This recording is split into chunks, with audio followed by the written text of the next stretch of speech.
My ankle, my whole ankle is twisted. Warning number 49. Second warning, I'm done for. This is a race of death, a competition with no finish line that ends only when one person remains alive. Every contestant is forced to keep walking while eating and drinking, even going to the bathroom. They can't stop at all, otherwise, they'll get a cold bullet to the head. The story takes place in the future, in a parallel world ruled by advanced capitalism. There, most people have given up and just lie flat in despair. To reignite people's motivation, the government created a nationwide event called the Death Walk. The winner would gain a lifetime of endless wealth while the losers face the punishment of death. The rule requires every participant to maintain a minimum speed of 3 miles per hour. Each time their speed drops below that, they get a warning, and after 3 warnings in total, the soldier serving as referee gives them a peanut, meaning a bullet. Of course, if you can keep pace for a full hour, 1 warning will be cleared until all warnings are gone. Out of 50 participants, only 1 will survive to become the winner. Because too many people signed up, the organizers decided that each state could only send 1 person chosen by lottery. The protagonist Gary was very lucky to be selected. But his mother couldn't understand his decision at all. When she finally sent him off to the arena, she broke down in tears. "Okay, Mom, I love you, goodbye." "No wait, Mom, don't do that." "No, I know, nothing will happen, Mom, it's only a few days. We'll see each other again in a few days." I know, I can't promise that, Mom, I love you, Mom." Taking the supply pack his mother prepared with care, Gary joined the other contestants at the gathering point. Just then, a Humvee drove into the field. A major wearing sunglasses began handing out number tags and announced the meaning of this competition. "You are the answer. When this race is broadcast across every state, it will push our national GDP forward and we will rise again as the #1 nation." After the major's powerful speech, the death walk officially began. The first 5 miles went by without any trouble since all the contestants were young and full of energy. But Buck, the guy in the yellow hat, suddenly squatted down, and the soldier's alarm sounded right behind him. Warning number 5, first warning, there's a rock in my shoe. Oh my god, what's wrong with him? Warning number 5, second warning, he's still crouching over there. Get up, Buck, stop fooling around. Warning number 5, third warning, stand up, Buckwitch, come on brother. As the soldier raised his rifle, Buck finally finished tying his shoelace and hurried back into a fast walk. Since the road was so boring, everyone started talking about what they'd do with the prize money. Suddenly a contestant in the middle of the group stopped with a painful look on his face. His calf had cramped up. Gary, being kind-hearted, rushed over, trying to pull him back up, but the guy just couldn't bear the sharp pain of the cramp and he finally dropped straight onto the ground. This isn't fair, not fair at all. The mood in the group instantly turned serious. Peter really admired what Gary had done, so he quickly suggested becoming friends with him and walking the death walk together, supporting each other. Just then, another accident happened. A contestant suddenly had a seizure. Collapsing with foam at his mouth, Buck jumped right over his body then mocked him, saying the guy must have lied about his health just to get into the competition. A single gunshot rang out, and that contestant was gone. Buck, however, happily pointed out that with 1 less contestant, everyone's chances of winning had gone up. His words quickly drew everyone's disgust, and Buck seemed to notice that people were starting to avoid him on purpose. So he tried talking to another contestant, but the man clearly didn't want to deal with him. Buck even started asking roundabout questions about the guy's family, which made the contestant furious, so he raised his fist to punch Buck, but Buck dodged easily with 1 quick step, yet because he moved too hard, he fell hard onto the ground with a loud thud. Get up, Buck, get up now. Third warning for number 19, Buck, you jerk. As the saying goes, you can walk miles holding your pee, but one urge to poop will stop you cold. After walking dozens of miles, one contestant finally felt his stomach churning, a powerful urge rushing through him. The people around him tried to help, telling him to hold his nausea and go in his pants. But the twisting pain in his belly was just too much to bear. He finally pulled his pants down right on the street, but he moved too slowly, and after 3 warnings, the soldiers shot him on the road. The smell spread everywhere, and everyone instinctively covered their noses. By now the sky had grown darker. After walking the entire day, everyone was close to their physical limit. Their bodies sore and their eyes dry. Gary even started dozing off while walking. Just as he drifted into a dream, seeing his mother again, his friend Peter noticed something was wrong and woke him up from his sleep. By then he had already collected 2 warnings, so Gary had no choice but to force himself awake and pick up his pace. But as he kept walking, a long uphill stretch suddenly appeared ahead. The warning signs on both sides of the road showed that this was the spot with the highest death rate in past races. As everyone started reaching their human limits, behind Gary, gunshots kept ringing out. Gary no longer had the strength to care about anyone else. He could only order his dying legs to move faster, a little faster. Don't look back, Gary. The gun is pointed right at your head, understand? I can feel it. You're about to collapse, right? The barrel is pressed against your head, Gary, and this might be the last thing you hear before you die.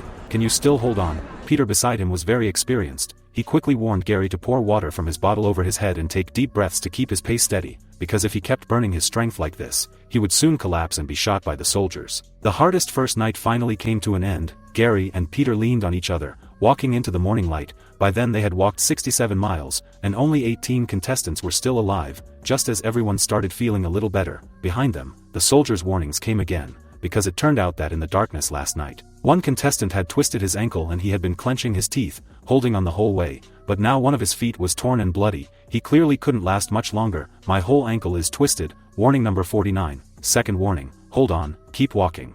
One step after another. "Hey, move away." "Yes, you, move away. You shouldn't see this." Warning 49. Third warning. Last warning. "Move away. I'm done for." The mood in the group grew even heavier, so Peter tried to lift the mood by asking everyone what wish they wanted if they won, because besides the prize money, the winner could also ask the government to grant one wish. One guy wanted 10 beautiful women of every skin tone, plus an old doctor to help boost his health. Another wanted to ride a rocket and take a lap around the moon. Peter's wish was much simpler. He hoped they could allow 2 winners in future races, because in his eyes, cold money was worth far less than friendship, and that's when Gary shared his wish too. He felt this whole competition had no real meaning if he became the champion. He wished to end the death walk forever, a suggestion that all the contestants agreed with, but everyone also knew that people like them had no real influence, and even winning wouldn't change national decisions. On the second night it even began to rain hard. Gary and Peter held onto each other and finally made it through. After facing wind and rain together, Gary shared something buried deep in his heart, a secret he had kept for years, because after the new government took power, they banned many books and records from the old era, but Gary's father believed that those things were treasures of human civilization,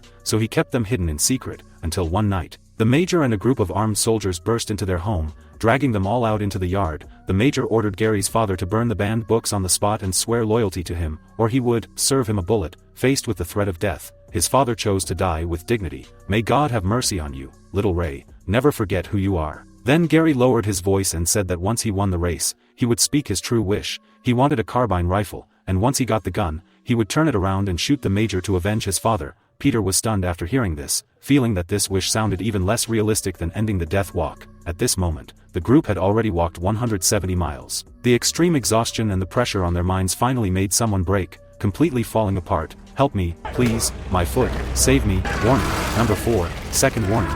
Right after that, another contestant collapsed, ripping off his shirt, pushing people aside as he ran into the empty wild field. He was quickly shot down by the roadside. What made it even more ironic was the billboard sitting right next to him, saying the next train ride would be safe and comfortable. At last, the contestants made it to the third night, and the weak-bodied Hank also broke down. He said one line to the others that God's backyard was full of weeds, then he turned and walked straight toward the tank behind him. The soldier on the tank saw him daring to challenge their authority and fired 2 shots right into Hank's stomach. When Hank finally stopped breathing in pain, the soldier even pretended to count down his warning while Arthur, who was closest to Hank, didn't want to see his friend tortured to death. He ran back, trying to lift Hank and help him move forward, but he was drained of all strength. After several tries, he still couldn't get Hank up.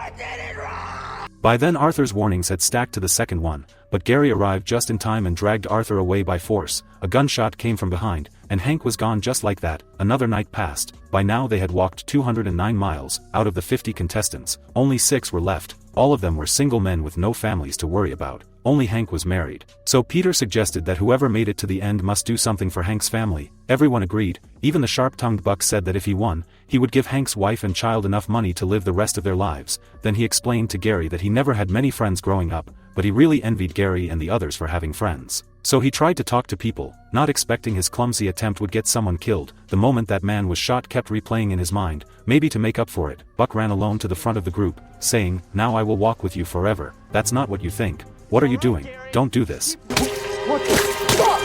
The remaining 5 walked another few dozen kilometers. They finally stepped onto the city roads. Gary's shoes couldn't hold on anymore. With one sole suddenly peeling off, he had no choice but to throw both shoes away and keep walking barefoot. The blisters on his feet had already burst open, and his socks were covered in blood. What was worse was that on the street by the roadside, he saw his mother. Gary broke down instantly, rushing toward the side of the road like he'd lost his mind. "Mom, I'm sorry." Warning 23, second warning. No, no, no, you don't know how much I regret this. You're going to get yourself killed. I just want to hug you, Mom. No, go now. Number 47, third warning. Go, Mom, I'm really sorry. And with Peter pulling him back, Gary finally returned to the path, and through tears he told Peter. In the end all the suffering would fall on his mother. Peter tried to comfort Gary, telling him that if he won, he shouldn't think about killing the major, he should go home instead and care for his mother until her final days. He actually envied Gary a lot, because he lost both parents when he was young and never felt the warmth of a family. As the race went on, everyone was surviving on willpower, and breakdowns often happened in an instant.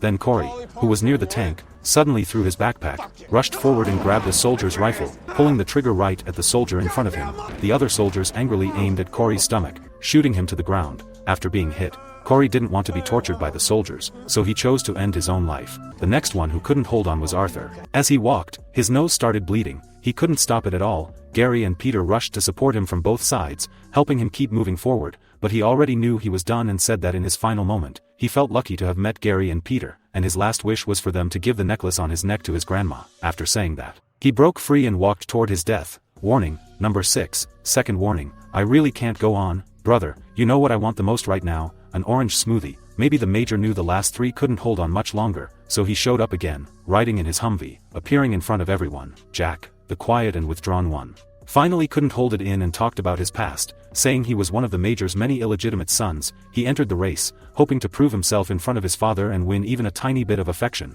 but from beginning to end, the major never even glanced at him. Jack, completely crushed by his father's coldness, he stopped walking and chose to step out of the race. At that moment the sky opened up with heavy rain again. But on both sides of the road ahead, countless spectators appeared cheering and shouting for them, waiting for the champion to be born. By now they had walked 331 miles. Peter felt that this was the moment, because unlike his lonely self, Gary still needed to take care of his mother, so he slowly came to a stop, kneeling down to await his judgment. But Gary suddenly turned back and ran to him. Brother, stay with me a little longer please. Fine, you convinced me. By the time Peter sensed something was wrong, Gary had already been shot and dropped to his knees. 2 soldiers rushed out, dragging Peter away while the major in his raincoat walked up to Gary. Walk your last road well, Mr. Gary. May God honor your courage. I'm sorry Mom. The cheers of the crowd around them, the fireworks celebrating in the distance, and Peter's heart-shredding cries, all blended together under the pouring rain, forming a symphony called Fate. Then the major walked up to Peter, asking what his wish was. Peter stood up. I want a carbine rifle as a keepsake.